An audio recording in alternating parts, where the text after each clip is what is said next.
6:52, time for the morning sprint. The Big Ten now investigating the fight that broke out at the Kohl Center yesterday afternoon. The Badgers ended up winning against the Michigan Wolverines, but this fight broke out when Greg Gard was talking with Michigan head coach Juwan Howard about a late game timeout that Howard thought was disrespectful.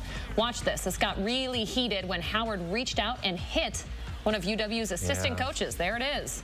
More from Coach Gard and the ensuing investigation, along with what Coach Howard had to say. That's all up on channel3000.com. A neighborhood on the east side back open this morning after a severe gas leak. It happened on Egan Road near the Princeton Club. Officials had to shut off gas for the one-block radius Saturday afternoon after a homeless man notified firefighters of a gas smell. Crews spent Sunday morning opening doors and windows so the buildings could ventilate. They say it could have been much worse if they'd not been alerted. Russian troops now receiving orders to proceed with an invasion of Ukraine. That's according to new U.S. intelligence this morning. Russia is also rescinding a pledge to pull tens of thousands of troops back from Ukraine's border, extending military exercises in Belarus that were slated to end yesterday.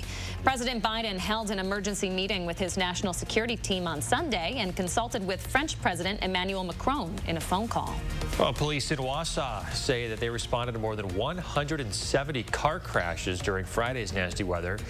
Police were arriving and finding more vehicles crashing and then piling up into the median. Wausau police got help from the city's fire department and state patrol. At least 10 people were hurt. A lost pup is heading home this morning. Beloit police say they found this guy, Victor, wandering by himself Saturday. They tried to identify his owner through his rabies tag, but luckily he was microchipped, so they were able to contact his family. Police say Victor is safe and sound, but he might be in some trouble with his parents. Hey, it's almost Girl Scout cookie season. The Madison Leadership Center getting a little jump start here. They hosted an event to get the girls psyched about the iconic program, which begins on the 5th. The girls learned several skills, including money management, business ethics, and goal setting. Hey, there's a new cookie this year, too. If you haven't heard, the Adventurefuls. It's a brownie-inspired cookie with the caramel-flavored cream. We're waiting to find out who will replace Chief Stephen Davis as Madison's next fire chief. The city's Police and Fire Commission announcing its 4 finalists on Friday. All 4 are current employees in the department. That interview process will include a recorded 15-minute community presentation. All of those will be shared with the public by March 10th. The commission expected to announce its pick on March 18th. This morning, Australia is back open.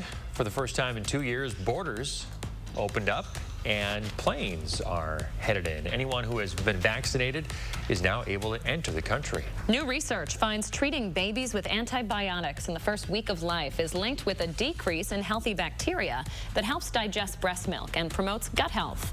The study, published in Nature Communications, also found an increase in antimicrobial resistance. Many Americans are just one hospital visit or car problem away from onerous credit card debt. According to Bankrate, only 53% of adults have more money in an emergency savings account than on a credit card.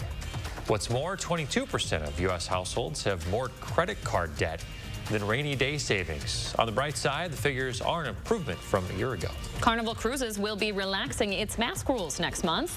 Beginning March 1st, masks will not be required, but recommended instead.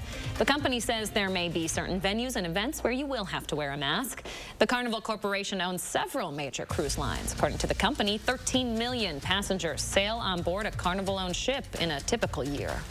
Alert Day is in the picture tonight through Tuesday. We're going to be talking a little bit of everything, so here's who sees what. For everyone in the purple, we're talking more so freezing rain and sleet. It's snow to the north, rain to freezing rain a little bit farther to the south, and that starts overnight tonight. This is 7 o'clock. Here comes the freezing rain moving into the picture. We're going to keep this around throughout all of Tuesday before things end as just a little bit of snow.